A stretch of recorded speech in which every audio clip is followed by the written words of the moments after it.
So, Klitgaard Formula. Whenever we think of good governance and development, any model of good governance and development, invariably this model is expected to include one or other means and mechanism to check corruption, to restrict the possibilities of corruption. Because when we think of good governance and development, it's not just about the most efficient and effective and prudent utilization of available resources to improve the quality of life of people. It also includes the ways and means to ensure that resources are not wasted, resources are properly deployed, resources are not utilized by those sitting in the position of power, authority, and control in their personal aggrandizement. So it means no model of good governance and development can ever be complete unless it has adequate safeguards or inbuilt mechanism to prevent corruption, to check corruption, or at the first instance, to restrict the possibilities of corruption. So this is very, very important.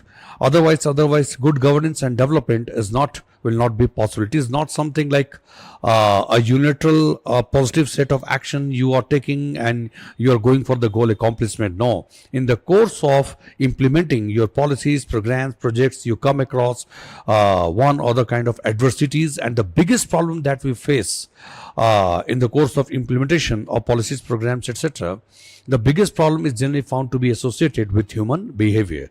Howsoever good your system may be, but at one or other places you are required to deal with one or other kind of human infirmities of human behavior, and one of them is corruption. There are different ways to look at corruption. There can be different definitions of corruption, but all definitions invariably would converge on certain basic points.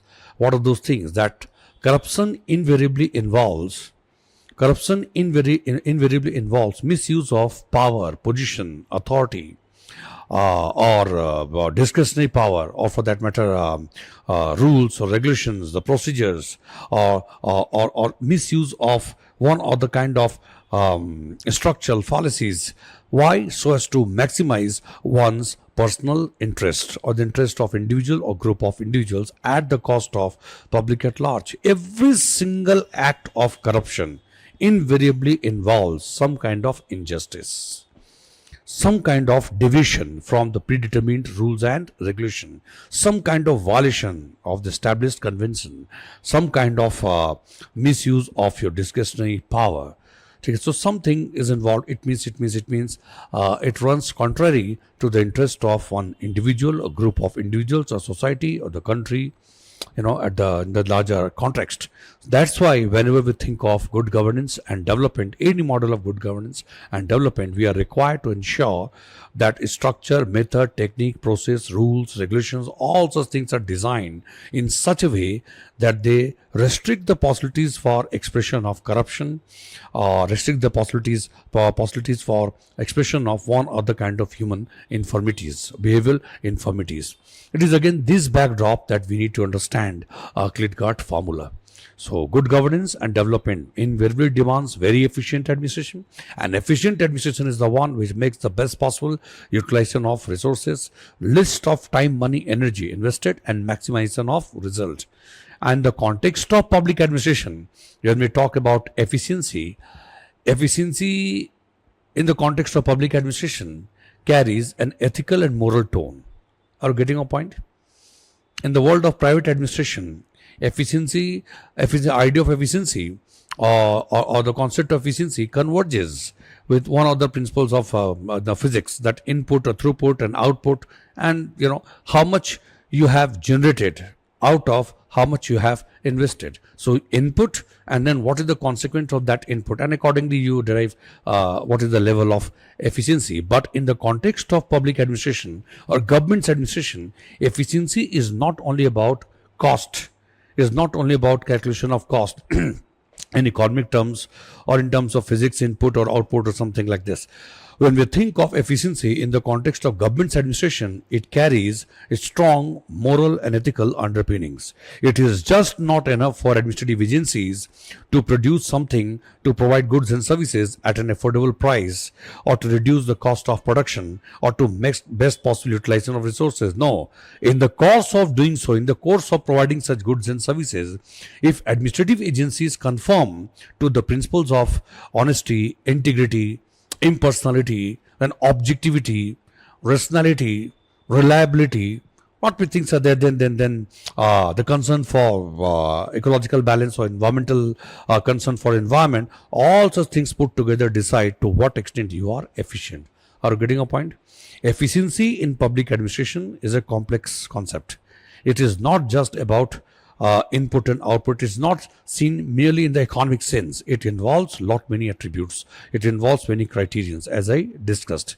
So therefore, a good model of administration, a good model of governance and development is the one which provides not only for quality goods and services to the society, development, welfare, security, but it also conforms to some ethical and moral concerns. And accordingly, we think about whenever we think about an efficient system of government and administration, invariably we include ways, means, and mechanism to prevent corruption, to check corruption, to gradually eliminate corruption, to restrict the possibilities of corruption. So a good system is the one which is designed so well that there is little possibility at any place to misuse one's discretionary power or authority for the maximization of one's individual interest or interest of a small group at the cost of others. It is again this backdrop that we need to understand Klitgaard Formula. Robert Klitgaard was one of the prominent scholars in the field of anti-corruption studies. His Klitgaard Formula is very popular.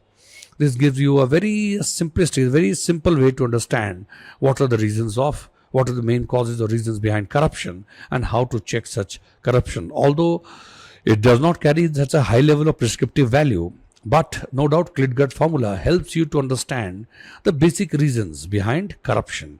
What exactly leads to corruption, and the formula is so simple and so flexible. It can be easily applied to any organization, most of the organizations, public organization or private organization, large organization or small organization. So accordingly, we need to appreciate that. So a conceptual tool developed by Robert Klitgaard to understand and analyze corruption in organization, particularly in the context of public administration and governance. So what exactly the Klitgaard Formula is? Then how come that corruption takes place? What is the main reason behind corruption in any organization? In general, I would not say that it has a universal relevance, but to a great extent, in most of the organizations, you can see the application of this formula. Through this formula, you can understand corruption. That is, corruption equals to monopoly plus discretion minus accountability. So monopoly plus discretion minus accountability. And what is monopoly? Monopoly means concentration of, as you know, in economics, most of you have studied. Monopoly refers to a kind of condition wherein you have too much of concentration of power, authority, or control in the hands of an individual or a group of individuals who have control or command over the resources, who have control or command over decision making. Okay, so there is list of resistance, there is no pluralism, few individuals, an individual or group of individuals, small group controlling the entire thing. They are exercising control over the entire resources, or for that matter under decision making, and they make use of such power and authority, that monopolistic control in furtherance of their narrow interest. So first reason is related to monopoly. So monopoly, and then we have discretion. Discretion means that freedom. Discretion refers to that freedom, that space, that latitude which is given to an individual or a group of individuals to decide the things on the basis of their knowledge, wisdom, and experience. So when we talk about discretionary power, we talk about that space. Wherein the officials can exercise their subjective, their knowledge or wisdom, their experience to decide certain things. Though discretionary power is not something which is beyond, which is without any limitation. Even discretionary powers are required to be exercised within the bounds of some known principles and conventions, but too much of discretion can expand the scope to such an extent that discretionary power become very much vulnerable or very much amenable to misuse. It converges on the border of arbitrary power. There's a convergence on the borders. Very much the line of distinction maybe blurred. So too much of discretionary power comes very much close to the arbitrary powers. Arbitrary powers means you are deciding things, you have all authority, so it leads to corruption. It enhances significantly the possibilities of use of such discretionary power in furtherance of one's own interest. So you have monopoly, you have discretion. I repeat, when we talk about monopoly, I'm talking about the power or the control or command which an individual or a small group of individuals they exercise over the resources and decision making. Okay, and that to a great extent creates the possibilities for corruption. And when we talk about discretion means that much of a space or a zone wherein decision making is allowed. Decision is taken by some officials who are conferred with such discretionary power. It is a zone which is free from predetermined rules or regulations. Although it is not without any boundary, but this is the zone where you have list of interference of rules and regulations, and individuals are allowed to exercise their subjective knowledge, wisdom, and experience to decide the things. Though it is exercised within the bounds of some kind of some convention, some kind of law, but too much of discretionary power, it expands the horizon of freedom to such an extent that sometimes it converges with the boundary of arbitrary power and authority. So an individual becomes so powerful, he is required to decide the things, then you will never know when and how he is utilizing such power, authority to maximize his own interest. Take up the example of discretionary power. Suppose any officer in a department has been conferred with so much of discretionary power that he has to decide in his individual capacity. He has to decide how the contract has to be allocated, or contract has to be given to one individual group or companies. It is for him to decide, who will be the beneficiary and who will be the one which entity will be given the charge for that work or responsibility for that work. If he has to decide the things in individual capacity, then you can say that there is too much of discretionary power. For smaller things, routine activities, some things you can give, non-routine activities to some extent you can give discretionary power. That it will take too much time. That if you submit those matters to your seniors and the seniors will decide the thing, you will be informed about that. To enhance the level of efficiency and to improve the level of responsiveness, sometimes individuals are conferred with discretionary power. But discretionary power, the amount of discretionary power which is given holds a lot of significance. On which subject matter, regarding which subject matter discretionary power has been given, and to what extent discretionary power has been given, all such things put together, what, how, and why of this discretionary power decide the level of corruption. So if a custom officer has been conferred with discretionary power to decide which goods will be subjected to scrutiny and which goods and which articles will not be subjected to scrutiny, if he has to decide in personal capacity, you can imagine what will happen. So in his discretion, he may allow, he may not allow. So this power can be utilized by him so as to promote his individual interest. So a good system is the one wherein discretionary powers are conferred very prudently, very carefully. The amount of discretionary power and the subject matter regarding which discretionary power has to be conferred, all such decisions are required to be taken very carefully. Recently, the Supreme Court expressed its view that when it comes to take decision regarding the promotion of judges, the collegium is a collective body. Collegium, you have Chief Justice and 2 judges in the Supreme Court collegium, 4 senior most judges of the Supreme Court, and then you have CGI. So decisions regarding appointment or promotion has to be taken not by any one individual. It must exhibit, and not only exhibit, it must be taken on the basis of collective wisdom, knowledge, and experience.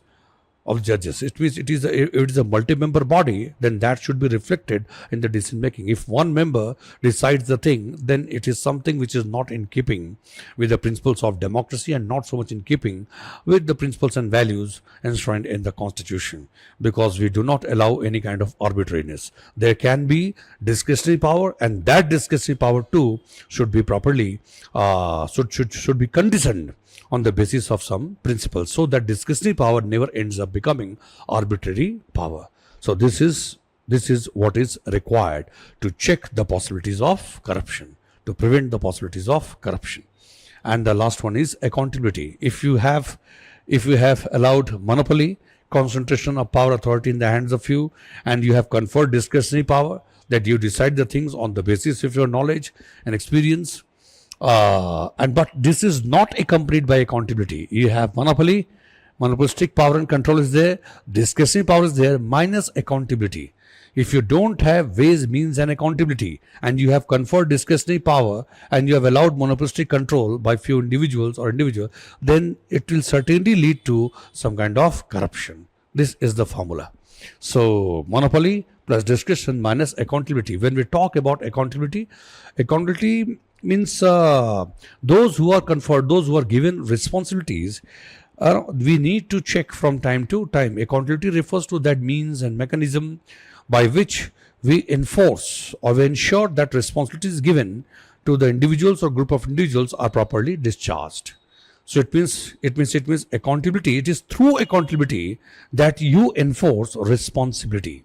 It is just not enough to give responsibilities to different persons, individuals, departments, functionaries from time to time, or you are required to develop ways, means and mechanism that regularly from time to time you examine to what extent you examine, you observe, and you analyze to what extent those responsibilities given to the departments or the functionaries, to what extent such responsibilities have been discharged. For that you devise ways, means and mechanism for accountability. So if you don't have an efficient, effective, scientifically designed ways, means and mechanism to enforce accountability of those who enjoy authority and who have been given responsibility, then it may lead to corruption.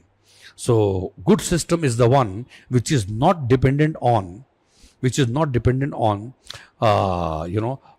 element of human behavior. Even if you have element of human behavior, it is not dependent on human beings. If they are good, there will be no corruption. If they are bad, then corruption may take place. No, a good system is the one which is capable of challenging that. Even if you are corrupt, just resort to corrupt activities, you will be caught hold of. Yes, exactly. You are allowed to resort to corrupt activities. Just see what happens. Because structure, means, mechanism, or the means and mechanism for enforcement of accountability, regular or routine check, observation, vigilance, submission of report. You can develop a system so much designed so much scientifically that it does not allow the possibilities of corruption, even if somebody is willing to resort to corrupt activities. So therefore, what kind of means and mechanism or institutions you have established for the enforcement of accountability, it plays a very important role in checking corruption. So this is the formula. Corruption takes place if you have designed the structure of organization, you have such kind of policies wherein too much of control is there in the hands of few without any resistance, without any competition, monopolistic control. Plus you have officials enjoying discretionary power. There is nothing wrong in giving discretion, because in certain cases you are bound to, this is a matter of compulsion. Conferring discretionary power is a matter of compulsion than choice. You will have to confer to some extent discretionary power, otherwise they cannot take decisions, they cannot carry out things. There is nothing wrong in conferring discretionary power, but it must be accompanied by means and mechanism to enforce accountability. If this is missing, then corruption takes place. So we have to, obviously, this formula suggests that if you want to check corruption, prevent corruption, the first thing that you need to ensure that there should not be any kind of monopolistic control in any sphere of life, monopolistic control to be exercised by individual or group of individuals. Then, while conferring discretionary power, providing that freedom, that space for decision making, You should ensure that too much of discretionary power is not conferred on any official or group of officials. And if you confer discretionary power, it must be accompanied by some code of conduct, some ways, means, and mechanism to ensure that discretionary power does not end up become arbitrary powers. And then you need to ensure the means. You need to establish ways, means, and mechanism for the enforcement of accountability. Point clear? This is the Klitgaard formula. So this formula is applicable for almost all organizations. This formula suggests that in the course of designing the structure of organization, you should ensure that power, authority, jurisdiction, control, responsibility, all such things are very carefully dispersed along vertical and horizontal lines. Okay, and various positions of authority and responsibility, they should be connected to one another in such a way that there is a system of counter check. Take it. Various positions, various subsystems, various positions should be connected to one another in such a way that whenever some kind of deviation takes place at one place, it will certainly be caught hold of by the others. They are connected to one another. This is the way. And you disperse power authority in such a way that you never create any island of power within the organization. Point clear?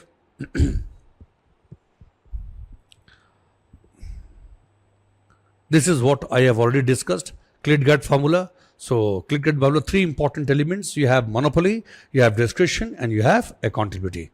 If you don't want corruption, if you want to check corruption, it means you have to ensure that there is no monopolistic control in the hands of an individual or group of individuals, and there is not conferment of too much of discretionary, there is no conferment of discretionary power, too much of discretionary power in the hands of on some officials or group of officials, and then you have effective ways, means, and mechanism to enforce accountability. See, monopoly, concentration of power or control over resources and decisions by an individual or group of individuals. This is something which leads to corruption very often. And then discretionary power means the level of freedom an individual or entity enjoys in making decisions without being bound by strict rules and regulations. So when we talk about discretion, we talk about that freedom, that latitude an individual, group of individuals, entities are conferred with to decide the things within some space which is not so much interfered with by some rules and regulations. Clear? And then you have accountability mechanism that hold individuals or entities responsible for their actions. Okay, so it brings transparency and restricts the scope of corruption. So accountability is also one of the important aspects to be taken care of if you want to check corruption. It brings transparency. Accountability brings transparency. It brings discipline, and then it restricts the possibilities of corruption. It's very simple. Then you have instrumental value of Klitgaard formula. What is the instrumental value? What is the worth? So no doubt this formula is very simple, very good formula. In a very simple way, you can understand corruption, and it suggests that you should reduce as far as possible monopoly, to reduce monopoly, whether is a state monopoly or the monopoly in the private sector. Wherever monopoly is there, your policies should be such that it provides for pluralism, it provides for competition, institutional pluralism and competition, that to a great extent restrict the possibilities of corruption. So understanding corruption, Klitgaard formula helps us a lot to reduce monopoly, to limit discretion, and to enhance accountability. Then you have theories like public choice approach, new public management. If you go through those theories in public administration, most of the theories which are of comparatively recent origin, they invariably emphasize the state minimalism or restriction or doing away with the state monopoly in one or other areas of activities. And secondly, all of them prescribe that ways, means, and mechanisms should be designed if required. Law, rules, regulation, common legal code should be amended to ensure that officials or bureaucrats are not conferred with too much of discretionary power. Too much of discretionary power very often leads to corruption.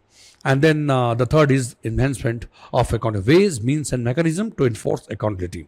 In contemporary times, information technology is playing a very important role. We are making the creative use of information technology to enforce accountability of officials who are given one other kind of responsibility. So IT has come to play a very important role. So artificial intelligence and other technological paraphernalia related with IT and other fields, all such things are being deployed. Why? So as to collect intelligence, collection of intelligence, then processing, documentation, interpretation, decision making, identification or diagnosing the problems and applying correctives, application of correctives. All such things are gradually, these activities are being brought within the realm of information technology, and to that extent we have been quite successful in checking corruption. We cannot say corruption has been completely done away with. Corruption, there is a problem of corruption, but in at least the routine activities, and to some extent even in non-routine decision making and implementation, there also we have been able to check corruption. So things are there on the screen, data are there, information, everything is there. So you can examine, you can check, you can apply correctives. So officials enjoy discretionary power, but the scope of discretionary power of bureaucracy, is getting restricted with the help of information technology. At least routine activities have largely been brought outside the realm of discretion. And non-routine activities, where policy decisions are being taken, here also we are trying to develop ways, means and mechanism that although officials are to be conferred with discretionary power, but how this discretionary power is being exercised, for that also is a very subtle area. You have to rely on them, but that has to be exercised vigilance upon to some extent. Howsoever good you may be, but system has to be very much efficient. We expect that you will discharge your responsibilities with due honesty and integrity, but we are not going to take any chance. Human behavior is highly unpredictable and uncertain. So therefore, we need to devise ways and means to ensure that even if it takes place, wherever it takes place, it is caught hold of as early as possible. And you have policy interventions. Well, what is the instrumental value of Klitgaard Formula? So if you understand Klitgaard Formula, it suggests that policymakers and policy implementers, administrators, policymakers, they should decide the things. They should, when they design the structure of the organization, or when they decide and determine the rules and procedures, all such things have to be done in such a way that it avoids the possibilities of concentrating too much of power, authority, or discretionary power in the hands of few individuals. And authority power should be evenly, scientifically designed, and should be properly dispersed along vertical and horizontal lines. How nicely you disperse power, authority, control, jurisdiction, and how nicely you correct various positions of authority and responsibility. How prudently you deploy various means and mechanisms to keep a watch on the developments taking place around. It restricts the possibilities of corruption. So it is a tool which has to be used by the policy makers or the administrators. So policy interventions can be made. Then you have application in governance. No doubt Klitgaard Formula has direct application in the field of public administration or governance. And why to say public administration and governance? Public administration, in the private sector also, large organization or small organization, whether it is a religious organization or social organization, cultural organization, wherever you have two or more persons working together, you have a kind of structure, rules, procedure, dispersal of power, authority, control, jurisdiction. Resources are to be utilized, input, throughput, output process going on. It means there has to be some means and mechanism to enforce accountability. So you should ensure that too much of discretionary power is not conferred on any person. एक मंदिर भी आप अगर चला रहे हैं, मंदिर का प्रशासन भी अगर है, वहाँ किसी एक आचार्य को आपने बहुत ज़्यादा ही शक्तियाँ अगर दे दी कि सब कुछ आचार्य महोदय ही तय करेंगे, जो सबसे बड़े पुजारी हैं वही सब कुछ तय करेंगे कि मंदिर में कौन आएगा, कौन नहीं आएगा, किस समय आरती होगी, किस समय पूजा होगी, कथा कब होगी, किसकी सैलरी कितनी होगी, ठीक है, किस पंडित जी का इंटरव्यू कैसे होगा, ठीक है, प्रसादम कौन बनाएगा, कैसे बनाएगा, हर चीज़ टोटल आप ही तय करेंगे, ठीक है. तो वहाँ पे करप्शन होना बिल्कुल संभव हो. वो एक वहाँ पे आर्बिट्ररी पावर अथॉरिटी जहाँ भी अगर आ जाए तो उसका फिर मिसयूज़ होगा और उसको लेकर के फिर कॉन्फ्लिक्ट और फ्रिक्शन होगा, क्योंकि हर कोई उसे एक्सेप्ट नहीं करेगा, ठीक है. So whatever be the nature of organisation, we need to ensure that too much of concentration of power thought in the hands of you person is dangerous, और accountability has to be enforce howsoever high you may be, ठीक है, whoever you may B, आप कितनी ऊंचाई पे क्यों नहीं हो, लेकिन आपकी भी अकाउंटेबिलिटी इन्फोर्स की जाएगी. ये सबका होना चाहिए, ठीक है. दूसरी वजह से हमारे पूरे पॉलिटी में अगर देख लीजिए, supreme court is the guardian of the constitution. ठीक है, supreme court guardian of the constitution, the ultimate interpreter of the constitution, supreme court is the last word for justice. इसका मतलब क्या है? जजेस की अकाउंटेटिव इन्फोर्स नहीं होनी चाहिए, बिल्कुल होनी चाहिए, और ऐसी व्यवस्था है, और उसे और बेहतर बनाने की आवश्यकता है। नेशनल जुडिशियल कमीशन ऐसे ऑर्गेनाइजेशन होने चाहिए कि सुप्रीम कोर्ट जजेस हैं उनके भी अकाउंटेटिव इन्फोर्स हो। एक ग्रेजुएटेड स्केल होना चाहिए for punishment and for enforcement of accountability. केवल इम्पीचमेंट प्रोसीडिंग से नहीं चलेगा, क्योंकि वो एक्सट्रीम केसेस में आप इम्पीचमेंट प्रोसीडिंग की तरफ जाते हैं, जबकि कई सारे मुद्दे ऐसे हो सकते हैं, एक जज का बिहेवियर ऐसा हो सकता है कि वो इतना सीरियस भी नहीं है कि that warrants impeachment proceeding to be initiated. लेकिन ये ऐसा भी नहीं होगा, इतना सुपरफिशियल भी नहीं होगा कि द जज शुड बी लेफ्ट अनपनिश्ड। तो कोई भी हो, हूसएवर यू आर, हर जगह पे ये ध्यान देने की आवश्यकता है कि good system is the one where you have discretionary power, but it does not allow to go to an extent where it becomes arbitrary power and authority. ये सारा वक्फ बोर्ड और वक्फ एक्ट को लेकर जो हंगामा चल रहा है, किस बात को लेकर के चल रहा है? बिल्कुल सही है, एक वक्फ एक्ट है, वक्फ एक्ट के अंदर एक वक्फ बोर्ड है। वक्फ बोर्ड को आप इतने पावर कैसे दे सकते हैं कि किसी भी प्रॉपर्टी के ऊपर वो दावा अगर ठोक दे तो वो प्रॉपर्टी वक्फ भी हो गई। एक नोटिफिकेशन आप जारी कर देंगे, 30 डेज के अंदर आप रिप्लाई अगर नहीं कर पाए जो भी, तो प्रॉपर्टी वक्फ की हो गई। और अगर वक्फ ने किसी ऐसी प्रॉपर्टी पर दावा कर दिया जो पहले से किसी और की है, कोई भी डिस्प्यूट अगर हो, तो वक्फ ट्रिब्यूनल जो है वही से डील करेगा।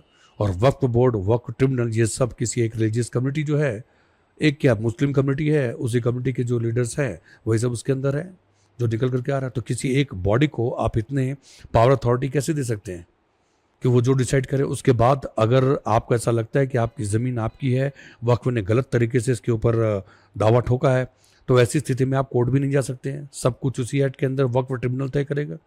On the judgement, on the decision of the Waqf tribunal, you can not move Supreme Court and High Court. तो आपकी राइट टू कॉन्स्टिट्यूशनल रेमेडीज है, उसका वायलेशन हो रहा है।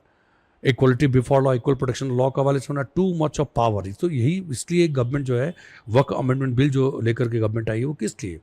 वक्फ बेसिक उसका पर्पज़ यही है कि आप किसके जो आर्बिट्रेरी पावर्स हैं वक्फ बोर्ड के, आप पूरे के पूरे गाँव को खा जा रहे हैं। ये पूरा गांव वक्फ का है, कहीं से भी कुछ भी। ताजमहल पूरा आप ही का है, लाल किला आपका है, सब जगह वक्फ, वो वक्फ की प्रॉपर्टी है। बस एक तख्ती लगा देना है, प्रॉपर्टी आपकी हो गई। कल बोलो पार्लियामेंट जो है वो भी वक्फ प्रॉपर्टी है, उसका जो सुप्रीम कोर्ट की बिल्डिंग है वो भी वक्फ प्रॉपर्टी है। सुप्रीम कोर्ट की बिल्डिंग पर ही दावा कर दे, सोचिए जरा, सुप्रीम कोर्ट फिर क्या करेगा? अभी कुछ समय पहले आपने देखा था ना, एक हाई कोर्ट जज है मध्य प्रदेश से किसी, आई एम सॉरी याद नहीं आ रहा है मेरे को, तो उन्होंने तो ऐसी ही फटकार लगाई थी ये वक्फ बोर्ड के वकील को कि आप किसी भी चीज़ पे ऐसी दावा कर, नोटिफिकेशन आपने जारी कर दिया, इसका क्या मतलब है? सब आपके हो गए, पूरा भारत ही लिखवा लो, सब वक्फ प्रॉपर्टी है। 1500 साल पुराना, 2000 साल पुराने गांव, पूरे गांव पे दावा ठोक दिया कि वक्फ की प्रॉपर्टी है। तिरुचिरापल्ली और तमिलनाडु, वहाँ पे आप सबने सुना होगा। ये सारा जो करप्शन है, अब वक्फ प्रॉपर्टी का यूज़ किस पे करना था, कैसे करना था? बस चैरिटेबल पर्पज़ के लिए इसका यूज़ करना था। मुस्लिम समुदाय, मुस्लिम वर्ग के जो लोग हैं उनके जन कल्याण, उनके कल्याण के लिए आपको इस प्रॉपर्टी का यूटिलाइजेशन करना था। क्या आपने कल्याण किया है? वक्फ बोर्ड के बहुत सारे मेंबर्स, ढंग से अगर ऑडिटिंग हो जाए तो पता चलेगा कि बहुत फर्जीवाड़ा है। क्या चलेगा? ऐसा पता लोगों को चल चुका है, इसलिए सब कुछ हो रहा है। सरकार भी ऐसे कदम थोड़ी उठा रही है। बिल्कुल अमेंडमेंट होना चाहिए, उसके पावर को खत्म करना चाहिए, इतने आर्बिट्री पावर्स को कम करना चाहिए। और जब डिस्प्यूट अगर वक्फ बोर्ड के बीच में और किसी एक इंडिविजुअल और ग्रुप के बीच में है, ठीक है, तो इसका डिसीजन कौन करेगा? एक पार्टी खुद डिसाइड कैसे करेगी? इसका डिसीजन तो स्टेट को करना चाहिए, कलेक्टर के पास पावर होनी चाहिए, और फिर रेमेडी के लिए हाई कोर्ट, सुप्रीम कोर्ट जाने का प्रावधान होना चाहिए। और जितनी प्रॉपर्टी पर उन्होंने दावा ठोका है, अब उन सारे के डॉक्यूमेंट्स आपको प्रस्तुत करने चाहिए कायदे से। मतलब इतना ज़्यादा ये डिस्क्रेशनरी पावर नहीं है इसमें। वक्फ बोर्ड को ऐसा लगता है कि आर्बिट्ररी पावर्स आपने दे दिया, आप कोई भी प्रॉपर्टी उस पर दावा ठोक देंगे, प्रॉपर्टी आपकी है। उसके बाद जो person on the other side जिसकी प्रॉपर्टी पर आपने दावा ठोका है, उसे साबित करना है कि प्रॉपर्टी उसकी है। मतलब इससे ज़्यादा आर्बिट्ररी और क्या हो सकता है? मतलब बिल्कुल इस लॉ का कोई मतलब, किस टाइप का ये लॉ है? इतने दिन तक सुप्रीम कोर्ट ने बर्दाश्त कैसे किया, ये सोचने की बात है। करप्शन हो गई। आप इस पर वक्फ पे अप्लाई करके देख लीजिए, वक्फ बोर्ड पे, ठीक है, मोनोपोली है, कुछ लोग डिसीजन ले रहे हैं, मोनोपोली। और आपने देखा उसमें डिस्क्रिशनरी पावर क्या है, आर्बिट्ररी पावर है, जो चाहे वो कर ले। और अकाउंटेबिलिटी जीरो है। क्या अकाउंटेबिलिटी है? कैसे आप उसकी अकाउंटेबिलिटी इन्फोर्स कर रहे हैं? कायदे से पूरी ढंग से पूरी ऑडिटिंग होनी चाहिए, पूरी ऑडिटिंग होनी चाहिए। ये थोड़ी है कोई प्रॉपर्टी का मामला है, आपने कई लोगों से प्रॉपर्टी ले रखी है, कई की प्रॉपर्टी पर अपने दावा ठोक रखा है, तो ये मैटर आपके किसी मुस्लिम समाज का अब नहीं हो गया, ठीक है, तो पब्लिक इंटरेस्ट का मामला हो गया ये। इसमें तो पूरी ऑडिटिंग करनी चाहिए। जितनी प्रॉपर्टी पर आपने इतने वर्षों तक दावा किया है, आप साबित कीजिए कि प्रॉपर्टी आपकी कैसे है, किसने आपको कब दान में दी, कौन से दस्तावेज है, कौन से पेपर है। जो मन में आया वैसे ही करोगे, नहीं। इसलिए जरूरी है उस एक्ट में अमेंडमेंट करना, और उसे तो पहले ही सुप्रीम कोर्ट को अनकॉन्स्टिट्यूशनल डिक्लेयर कर देना चाहिए उसके ऐसे प्रोविजंस को। तो इतना हंगामा या सर्कस की आवश्यकता पड़ती ही नहीं। ठीक है, सुप्रीम कोर्ट जब ये लॉ बिल्कुल ही अनकॉन्स्टिट्यूशनल लग रहा है, ये फंडामेंटल राइट्स का वायलेशन कर रहा है, बेसिक प्रिंसिपल्स जो है उसका वायलेशन कर रहा है, तो इस पर तो सुप्रीम कोर्ट कार्रवाई कर सकती थी और बाद में सरकार से कहती कि आप इस लॉ को आप एक अमेंड कर लीजिए या इसको इम्प्रूव कीजिए जजमेंट के अनुसार, जैसा ट्रिपल तलाक के मामले में सुप्रीम कोर्ट ने किया। ट्रिपल तलाक को सीधा अनकॉन्स्टिट्यूशनल सुप्रीम कोर्ट ने बता दिया is violative of fundamental rights, article 21 right to life and personal liberty. उसके बाद सरकार से कहा कि आप इस पर कानून बना लीजिए, पार्लियामेंट एक कानून बना सकता है, और वैसे ही हुआ भी। तो ये आप देखोगे, जैसे यहाँ इतने सब कुछ जानने की बजाय आप तो वक्फ वाला जो मामला है उसको देख लीजिए, तो पूरा समझ में आ जाएगा। क्लिटगार्ड फार्मूला बस एग्जैक्ट वही है कि मोनोपोली है और डिस्क्रेशन है माइनस अकाउंटेबिलिटी। ठीक है, वहां पे बस डिस्कशन की जगह आर्बिट्री पावर्स लिख ली, ज़्यादा सही होगा। ठीक है, so it has application in governance. Next is strength of Klitgaard formula. Strength and simple. It is quite simple to understand and apply, and it is flexible. Flexibility is there that Klitgaard formula can be applied in the government, can be applied to understand corruption. The central government or state government or local government, a public organization or private organization, it is something the application of which can be seen in most of the areas. So it is very much flexible, and you can apply it to any organization, smallest organization or a very big complex organization. Everywhere it can be applied. Okay, and then you have focus on structural factors. No doubt, Klitgaard formula focuses on, it streamlines the significance of a scientific structure. That the structure of the organization, when you design the structure of any organization, it should be done scientifically. You should be very careful that power, authority, jurisdiction is dispersed in such a way that you don't have too much of discretionary power at one place. Okay, and there's nothing like monopolistic control, or there's nothing like concentration of power in the hands of few over all, concentration of too much of power authority in the hands of few who decide the things pertaining to allocation of resources and who decide the things regarding one of the rules and regulations and everything.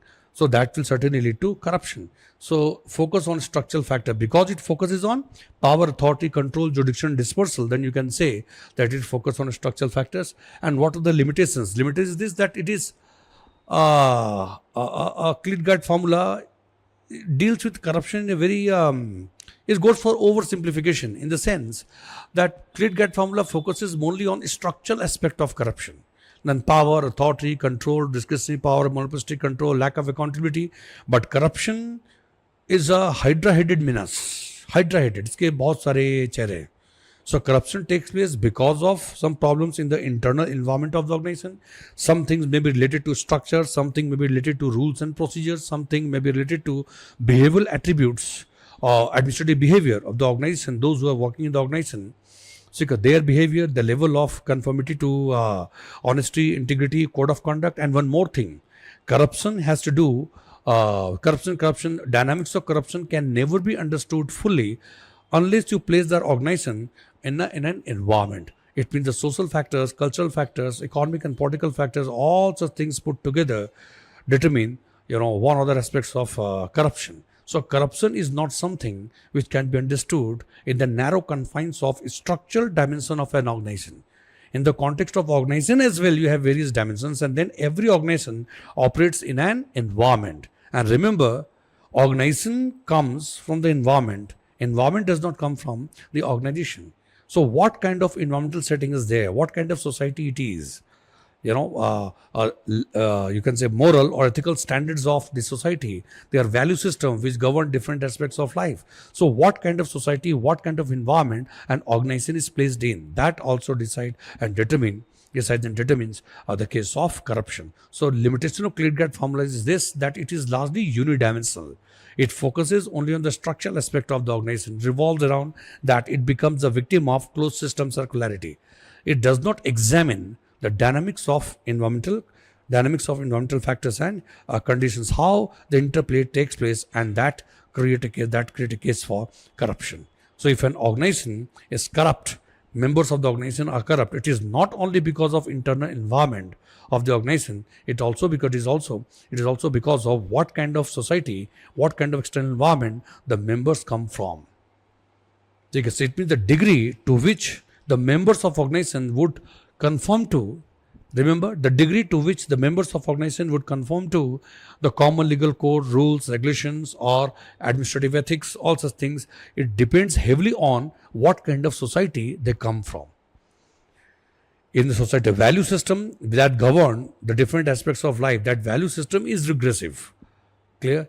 And society is of the kind, in that society, corruption is taken very lightly. Moral turpitude or deviation from rules, regulation, or to work for personal aggrandizement, it becomes the rules of the game. It is accepted very naturally in that society. Then what kind of behavior you can expect from those the members coming from that society when they are working in an organization? So therefore, corruption is a hydra-headed menace. It has more than one dimensions: internal aspect, then external aspect, internal environment, external environment, social factor, cultural factor, economic, political factors, personal, private, code of morals. Lot many things are there which put together define or determine the case of corruption. So by that measure, Klitgaard formula is unidimensional. It focuses on one of the dimensions only. Okay, and lack of specificity, it talks about monopoly, it talks about discretion, minus accountability, very simply deals with the corruption, but it does not give you, it lacks prescriptive value. It does not provide you with some guidelines to be followed, in a specific sense, some guidelines to be followed to check corruption. It is more descriptive in nature and less prescriptive in nature. It deals and it examines the case of corruption, but it does not come up with a clear-cut suggestion to deal with the corruption, and it is largely unidimensional. Even if you follow Klitgaard formula, you won't be able to check corruption fully. It is not only about monopoly or discretion or accountability. There are some other ways as well. There are some other aspects of corruption as well which are required to be taken care of. And then you have neglect of external factors, which I have already discussed. External environment, external factors are not being considered in Klitgaard formula. You focus only on a structural aspect of the organization to understand corruption in a very narrow sphere of analysis. This is the limitation of Klitgaard formula. Still, Klitgaard formula holds significance that it may not deal with the full scope of corruption, but this is a very simple and effective model to understand corruption. At least to this much extent, organizations can apply correctives and reduce corruption. And if this formula and this model is calibrated with incorporation of other factors as well, then this can be a far more effective tool to check corruption. It does not guarantee to visit the full scope of corruption, to deal with corruption, like a magic wand, something. No, but it exhibits very clearly that there are certain areas of corruption or certain vulnerabilities of the organization which in a way allow corruption to grow in the simplest way. If that is taken note of and taken care of, to some extent corruption can be checked. This is not an all comprehensive formula accommodating all the possible factors, internal and external, lot many things there. But it's in a simple way, it focuses on those things which can be addressed easily by most of the organization. That do focus on your structure, focus on your means mechanism for the enforcement of accountability, how these things are placed, and then you can reduce corruption to a great extent. What is clear? Thank you.